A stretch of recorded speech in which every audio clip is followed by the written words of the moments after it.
Raidieraksts Drošinātājs. Hello, Marina. Hi. You are responsible for the strategic oversight of the project Create Ukraine initiative. What should we know about this project? The most important things. Just give us an oversight. Thank you for having me. And speaking about the program, I would like to say that Create Ukraine was created to address one of the Ukraine's biggest wartime challenges. Actually, it's about bringing talented Ukrainians back home and integrating them into public institutions, even amid a full-scale war. We were inspired by Lithuania's long-running Create Lithuanian model. In Lithuanian, they say pronounce the name of the program as Kurk Lithuania, that has been operating more than 12 years. And that has proven that mobilizing diaspora and globally trained professionals can strengthen the states and produce long-term public leaders. But the goal was not simply to bring people back, but to create a practical mechanism for transferring international experience into Ukrainian policy making. In practice, it means embedding professionals with global education and careers directly into governmental teams working on key national priorities. These priorities are from economic recovery to European integration processes. Also, there is important goal to change the perception of public service. The state should be a place where talented and ambitious professionals want to work because they can create real impact. And while we were conducting the interviews with the potential participants, all of them, their main motivation was to become real change makers, changers in policy, and to see the impact that can make for Ukraine. So the program was designed to strengthen the human capital within governmental institutions. And this is important for us because the rebuilding of Ukraine will depend not only on funding or infrastructure, but also on people who can design and implement complex reforms. So do I understand correctly that these people who were chosen were not like an intern who is just bringing coffee to his or her boss, but making like real influence with the work they do? Yes, all of them, they work like project managers. All of them are having their own projects with the KPIs that are aligned with the strategy of each of the ministry they work. For example, the participants from the first cohort, now we're running the second cohort, but from participants from the first cohort were working on the mineral deal between the Ukraine and the United States. 3 of the participants worked with the preparation, were responsible for organization and preparation of the Ukraine Recovery Conference in 2025 that was in Rome. So it's not just, they are not interns, they are not assistants, they are working like project managers, like really big professionals and their impact we can see even in the European news, not only in local Ukrainian media. But when these young experts return with their Western experience, Western education, Western approaches, do they sometimes face resistance from the old-style bureaucracy in Ukraine? I wouldn't say Soviet style. That would probably be over-dramatizing this thing. But or has the war made the government more open to these radical changes? Is there a culture clash, let's say? Actually, I think that for the last 3 years, the culture, even in the governmental institutions, has changed very much. Even if we look on our ministers and deputy ministers and our prime minister, they much more younger than the professionals that we had like 10 years ago or 15 years ago. Many of them have international education.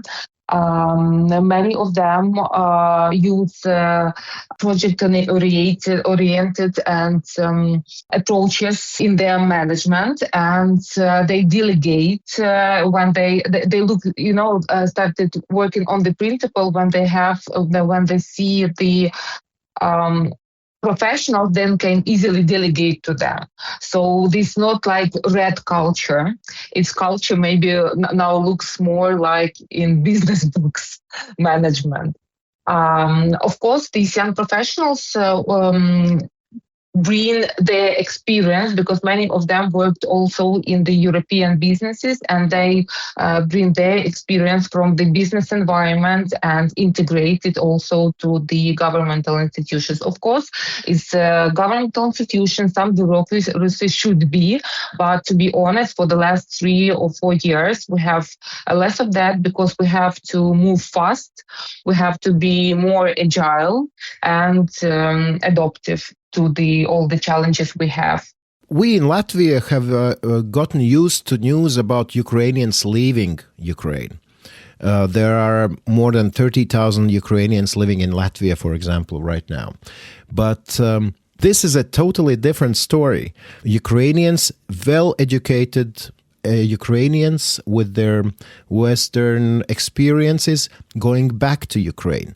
What's the catch? Let's say some listeners would ask: do you offer loads of money? Do you offer high positions in power, or something else unites all those people who apply to go back to their country during the time of war, when rockets are flying over your country? You are right. On the one hand, we have a big problem with brain drain, and especially we are very sad that many young Ukrainians and students, school children go out of the country.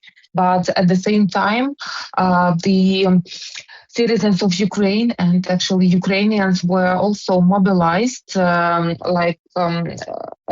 they come more. Many of the Ukrainians that are abroad want to come back, and they need to have these opportunities to change something, opportunities to make impact. And this program gives these young professionals this kind of opportunity to be in touch with people of high-level people who really decide on what way the government will go, the country will go, what make the strategic decisions all over the country, and this possibility to be in close touch with these people, because our young professionals work directly with the ministers and vice ministers. So they are able to be on different high-level meetings with the European leaders, with the European policymakers, and this is also very important for them to understand that they can come, have this, to be the part of this community, to be the part of this network, and to have the possibility to make this real impact. Maybe for us to get a better understanding, maybe you can name a few initiatives or some few results that maybe we even would know, where these participants of Create Ukraine have made a great input on like actual results of Ukraine achieving something. The participants were working on the attracting on the platform that is attracting investments in Ukraine. The participants worked on this mineral deal, as I've said previously, that was signed by the Prime Minister and the office of Donald Trump.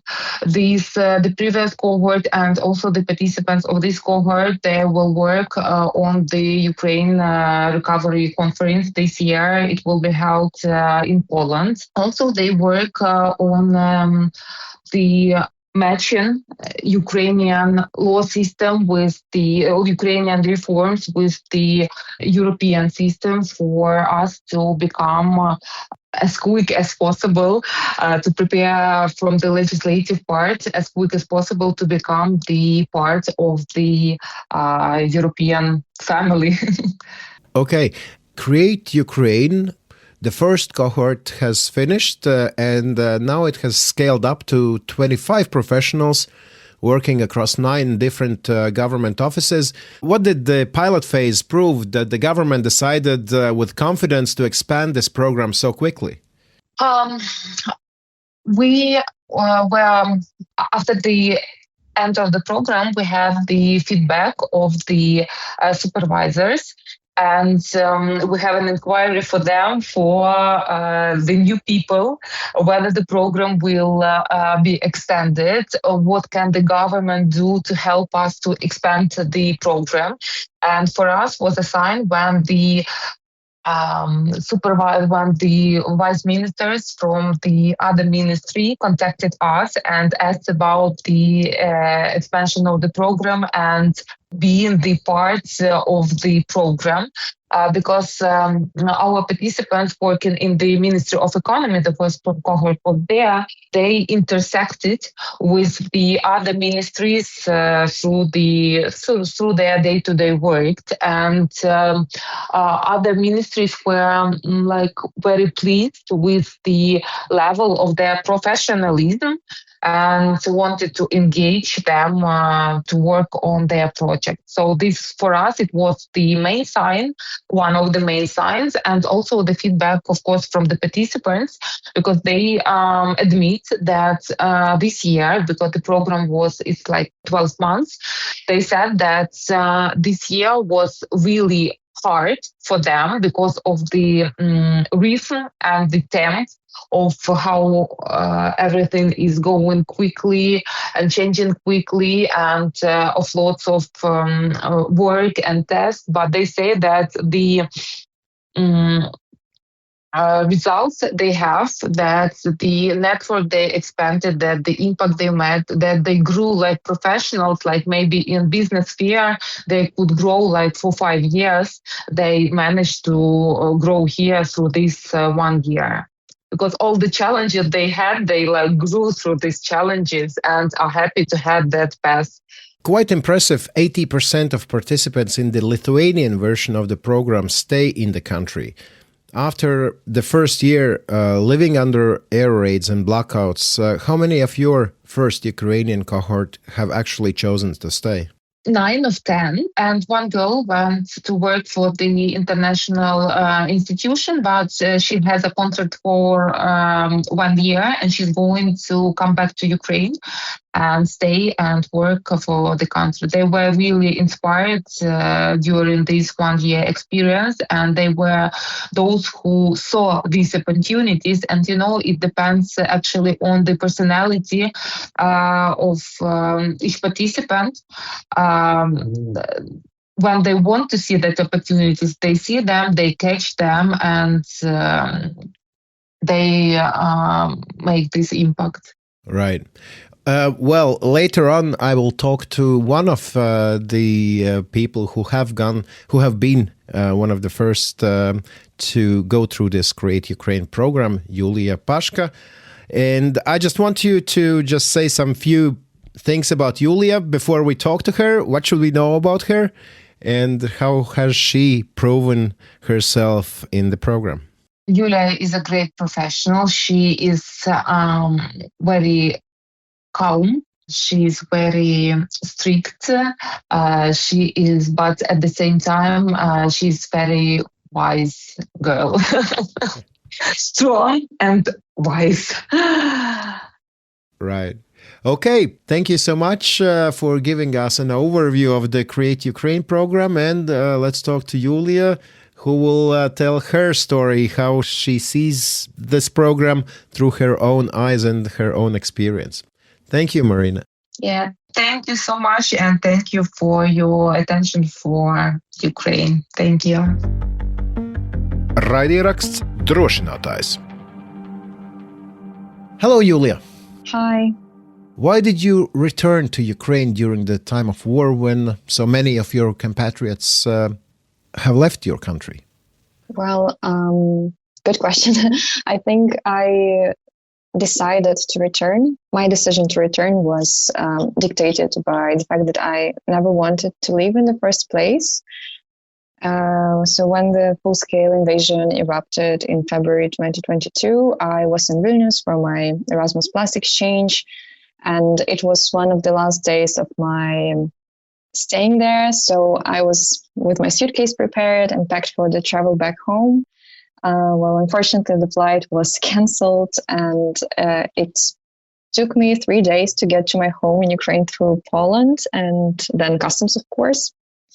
Thinking of returning, I realized that I always come back throughout this almost the 5th year of the full-scale invasion. After working for the Canadian Parliament in 2022, I came back then doing my master's in Italy in 2023 and returning for the volunteering in Chernihiv. I came back, and eventually in 2024 for Create Ukraine. But why? Some might ask. Why return to the country which is at war? I sense it was the feeling of belonging, and I understood that no matter how far I go, even crossing the Atlantic Ocean, I will always belong somewhere 7,000 kilometers across that ocean. So I wanted to be with my tribe and to be with my people in the most emerging and difficult time of our life. Back in 2023, while studying in University of Padua, you described in one of the interviews your memory of the war as a film camera with a broken lens. And you said you felt your life was scattered into tiny pieces. Now that you have lived and worked in Kiev for over a year, has being home helped to repair that lens, or is the reality of war even more complex than you imagined? Well, upon my return to Ukraine, my close friend gave me as a gift the film camera, and I started to buy films to capture all the moments, and I don't see them broken anymore. They capture my family, my friends, those that I met in Kyiv, those who also returned, the colleagues and friends from the first cohort of Create Ukraine, my supervisors, and yeah, it is still broken for many of us, but I think time makes us accept the terms and conditions of the reality we live in, and that's how it is mitigated. Was there a specific moment in the last year while working during the Create Ukraine program where you felt that you were no longer just observing Ukraine's future, but finally creating it? I think that was the moment of our onboarding with the program. As being among the first, the pilot cohort, it kept me inspired from the first day, because I realized that one day after this year, I will be a mentor to those and a person you can turn to for those in the following cohorts of Create Ukraine, and that's why we are creating stability and kind of institutional continuity of the program, and for those who follow us. And I kept myself on the ground with regards to expectations related to working in the public sector. But I think also the moment which kept me truly motivated was the moment I met with my supervisor and my colleagues, Yulia and Roxolana. We worked for the then Deputy Minister of Economy, Tatiana Berezhna, and she engaged us on a daily basis into her work life. We realized where we can bring the most benefit to her and to Ukraine in general. And I found myself in the EU accession, the topic that I was passionate about since I was 18. One of your colleagues mentioned packing their whole life into 2 suitcases to return to Ukraine. What was the most important thing you brought back with you? Not a physical object maybe, but perhaps a, Western habit or Western way of thinking that you refused to give up? I brought not only physical objects, I will mention later on, but also the feeling that you need to listen to people and to their stories, and that we are in so much haste ahead of our life that we do not stop to give attention to those that are close to us, irrespective that's your dear one or a complete stranger. And actually, that's what brought me the biggest lesson on the first day of the full-scale invasion. I lived at that time in the co-living in Vilnius, and one of the employees of our co-living turned out to be Ukrainian, whose family was right in the mid of a pure hell and chaos. And she was crying, and I was trying to soothe the pain and just be with her like a fellow Ukrainian at that time. That was the moment when I realized that sometimes you just need to be there for someone. And maybe I just needed to be there for Ukraine as well.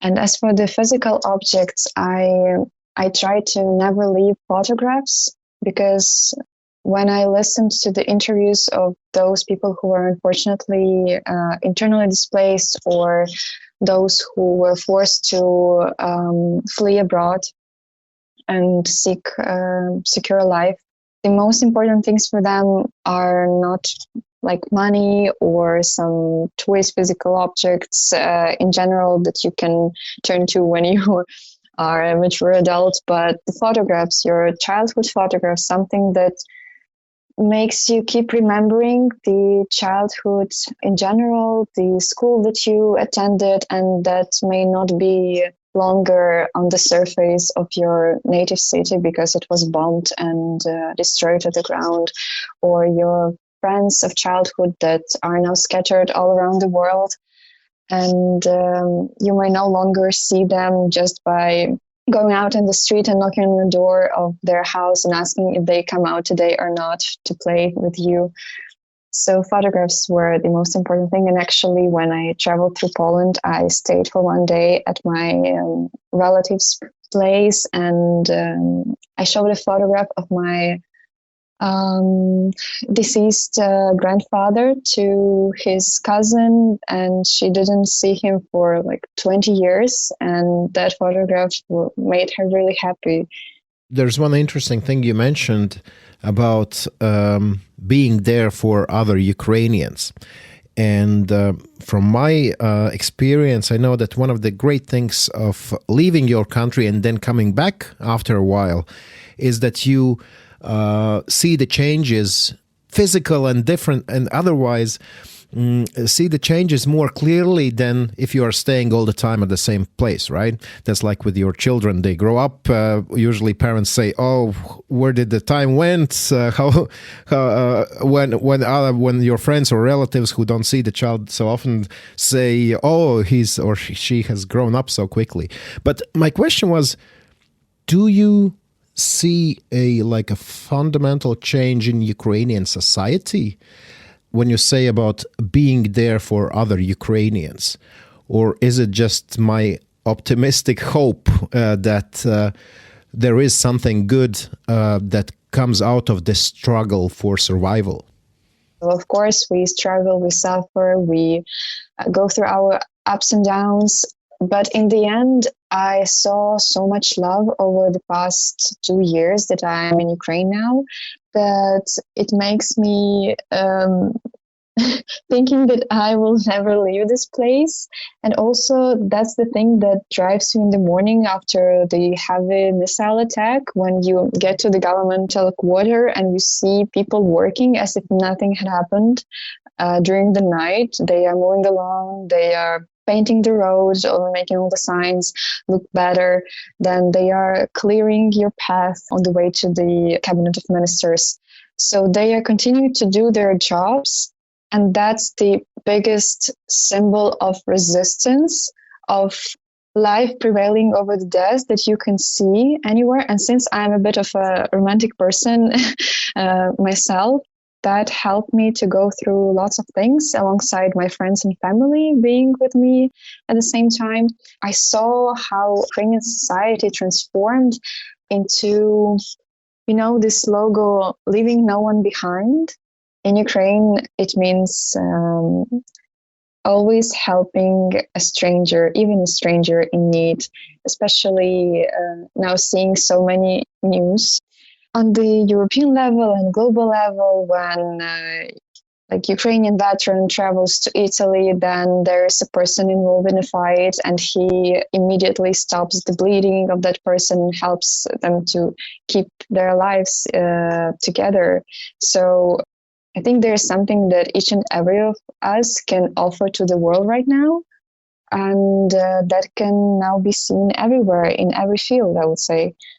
You returned with the goal of being part of the Create Ukraine program that proposed Ukrainians living abroad to come back to Ukraine and work at the Ministry of Economy. So being part of the government or being part of the bureaucratic apparatus that's probably in most countries.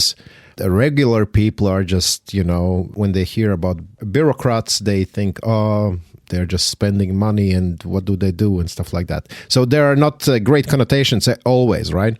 What was your motivation to go and work for the Ministry of Economy through the Create Ukraine project?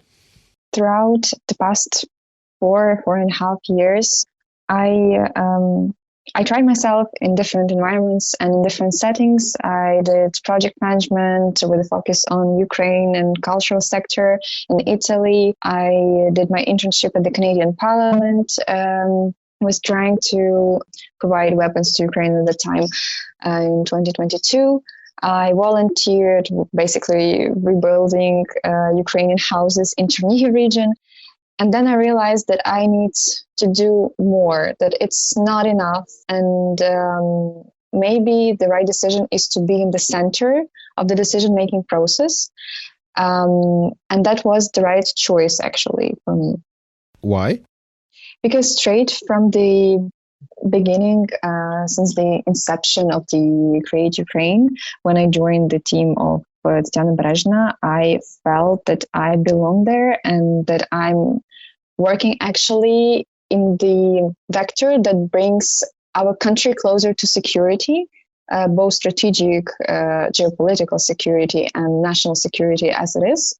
On EU accession, last year, Ukraine completed the screening process, the bilateral screening process of our legislation on the alignment with EU acquis with the European Commission. We did it in 14 months, and I was a part of that portfolio, basically helping to coordinate the bilateral screening session in 5 chapters, for which my supervisor was responsible.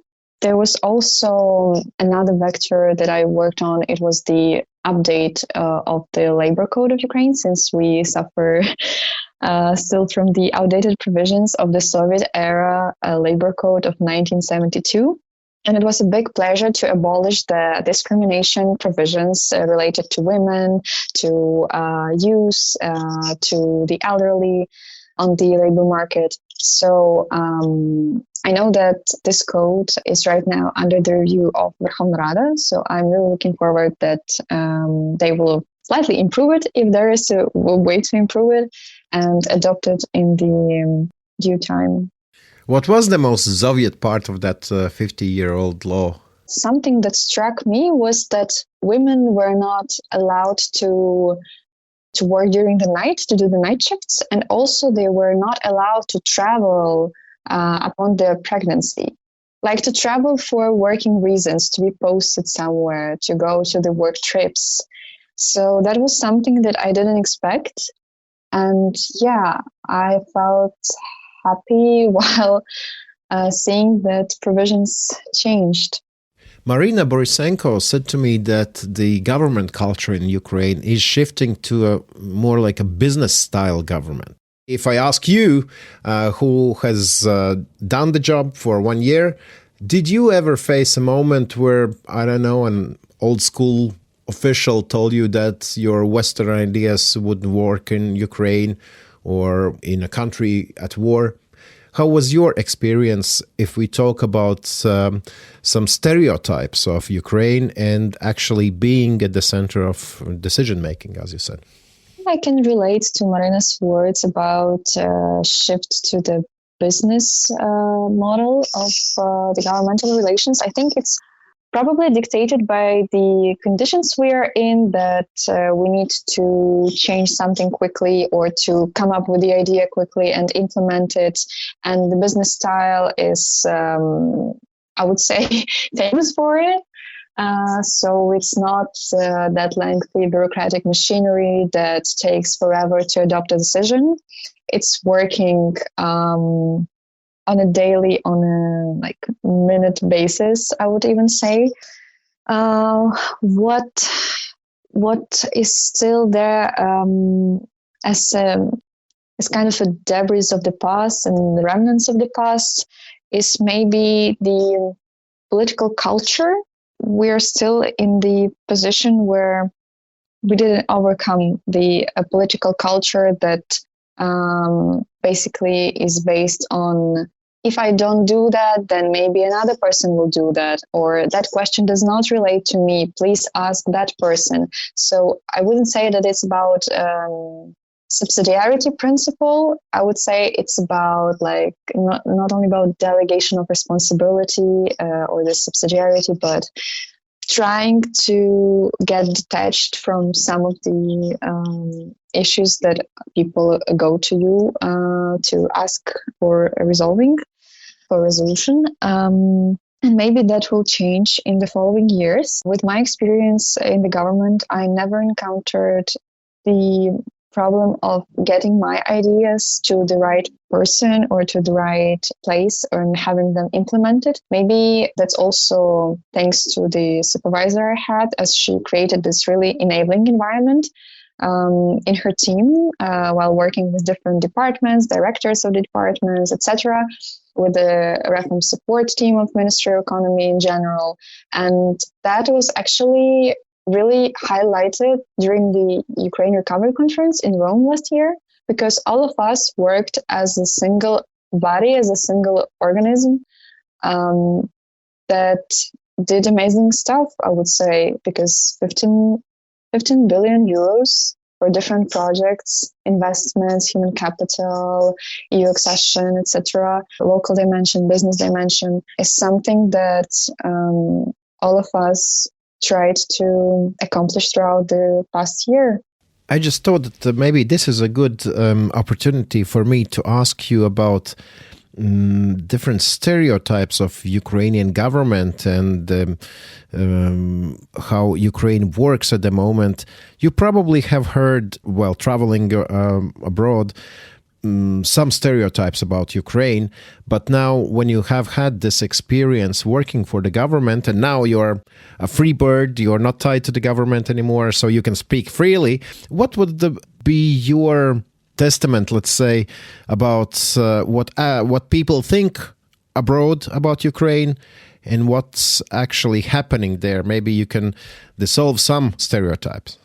Well, the first stereotype that comes to my mind is that we are not different from Russians and that we all speak Russian here. But if you go to the streets of Kyiv even, and it came as a surprise for me as well, people are speaking Ukrainian in general, and the shift towards Ukrainian is so enormous that actually I felt myself immediately at home, since I come from the western part of Ukraine where we predominantly speak Ukrainian from the birth.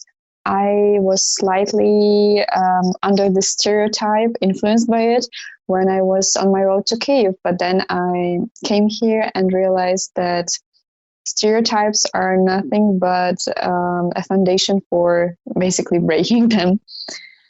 With your own experience, with your own example even, and especially it was felt in the government. Another thing is maybe predominant with the people on global arena in general. I would say maybe they think that your civil servants do not care about you and they are indifferent to your lives, but in our place, we understood that this war can only be told through the personal stories lens. And that's why we tried to highlight those as much as we could.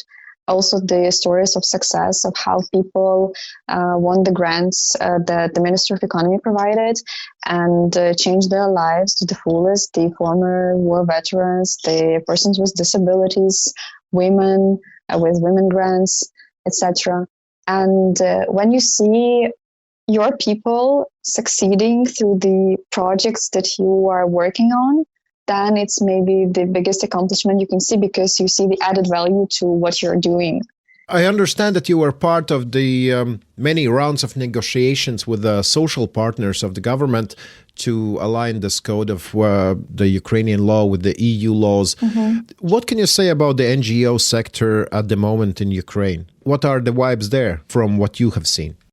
Actually, it's the driving force of our EU accession, I would say, because if you remember the events that happened in July 2025 with the whole Nabu and Savo case, that was such a surreal reality for me back at the time, because we were working till 6 or 7 p.m. In Cabinet of Ministers. Then we just went down the street, crossed the street, and went directly to the protests with the Люди з картонками NGO. Okay. And that was really surreal for us, but we knew that we are doing the right thing, because anti-corruption measures in place were the first prerequisite for us having even the visa-free regime back in 2016 to 2017. Wow. Just for the Latvian listeners who are not, maybe don't know too much about what you were just speaking, please explain the story shortly, if you can. Okay, so there was a draft law that was passed really quickly in the Verkhovna Rada of Ukraine early in the morning on one of the July days, which basically subsided the powers of the National Anti-Corruption Bureau of Ukraine and the Specialist Anti-Corruption Prosecutor's Office to the General Prosecutor of Ukraine, which is appointed by the President of Ukraine, which meant essentially the cut on the independence of those two bodies that were established in the early process of our EU accession back in 2016. And the having anti-corruption bodies in place for us at that time meant that we are ready to actually move in the direction of EU accession back at that time. And then the European Commission held negotiations with us, and we received certain benefits from the EU in a way of having visa-free regime for our Ukrainian citizens, having the opportunity to travel abroad 90 days without any disruptions, etc. And so basically you, while working for the government, you finished your job at the government building, went out and participated in the protest against the government or the Rada or whatever.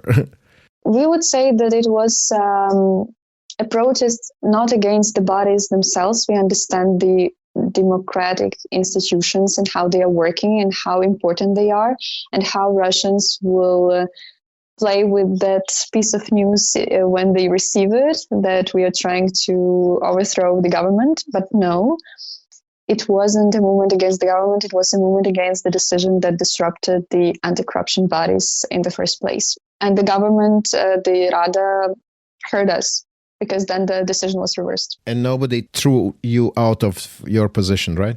No, of course not. And we saw many officials during the protests keeping up with us, also the members of the parliament as well, the heads of the civil society organizations, the think tanks, bloggers, media, etc. Now you have finished the time with the Create Ukraine program, and now you do, I understand that you are teaching EU law at the Kiev School of Economics, and you are a policy officer for Ukraine to EU. Is that right? Yes, it's true. What does the Ukraine to EU do? What kind of organization is that? So Ukraine to EU is a horizontal program started by Lithuanians again a year ago. So we are having an anniversary in the coming days. And its main objective is to help Ukraine to accede to the European Union through offering various types of technical support where gaps persist.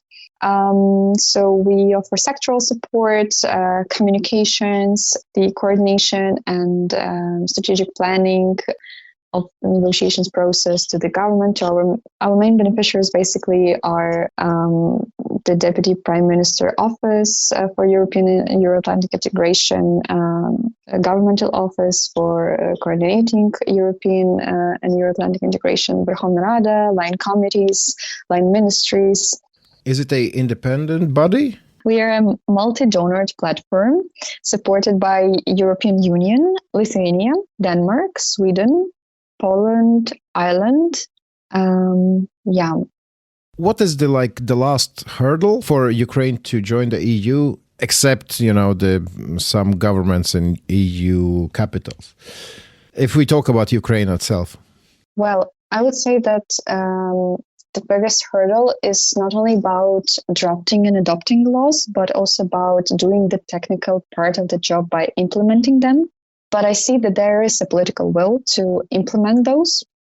And in general, the decision to welcome us at the European Union in several years will lie only on the political level, I would say.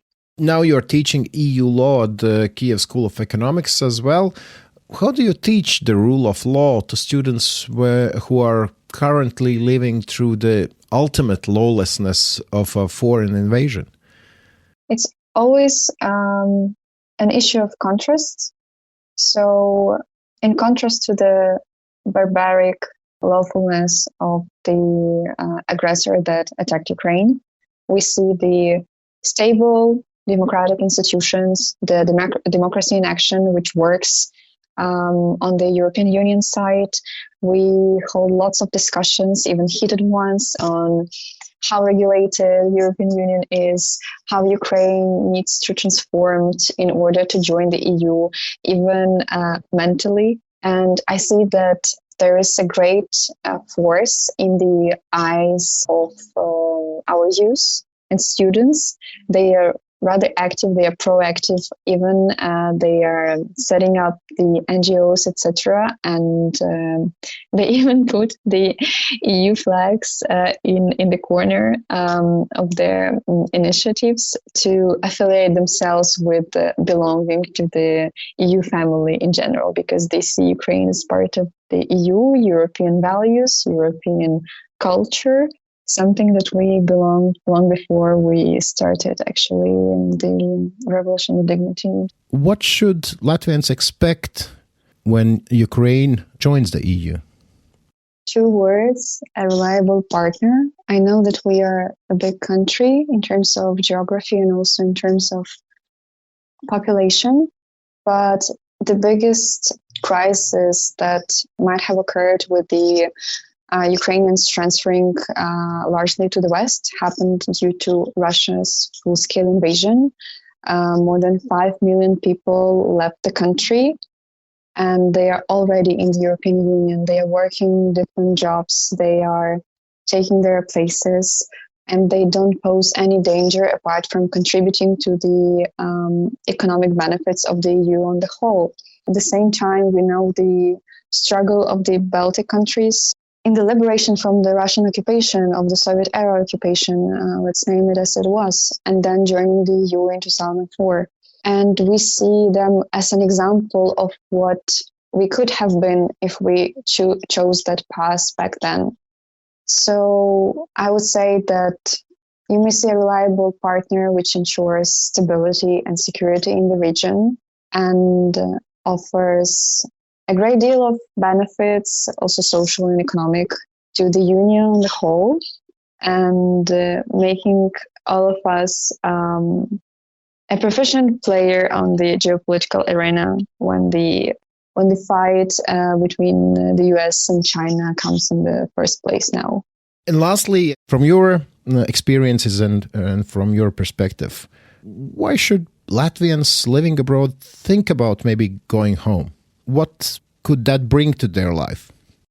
Well, there is a great saying in Ukrainian, "Дома і стіни допомагають," basically being translated as, "At home, even your own walls help you."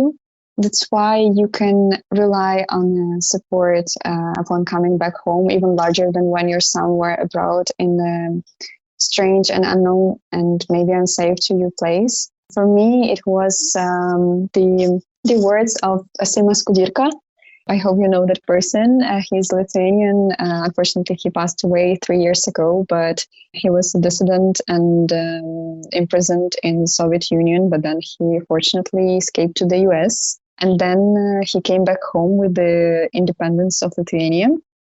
He was asked why he decided to return in the first place, why he didn't stay in the US, as he was really a big fan of the US upon his coming there, and he even underpinned it in his interviews.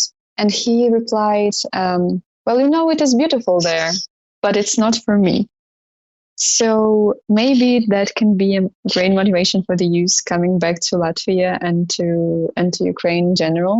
But there is another thing that I want to conclude my answer with is there was Lubomir Huzer, who was a head of the Greek Catholic Church in Ukraine one time, and he spent all of his youth abroad, fleeing from the war in Austria and then in the US.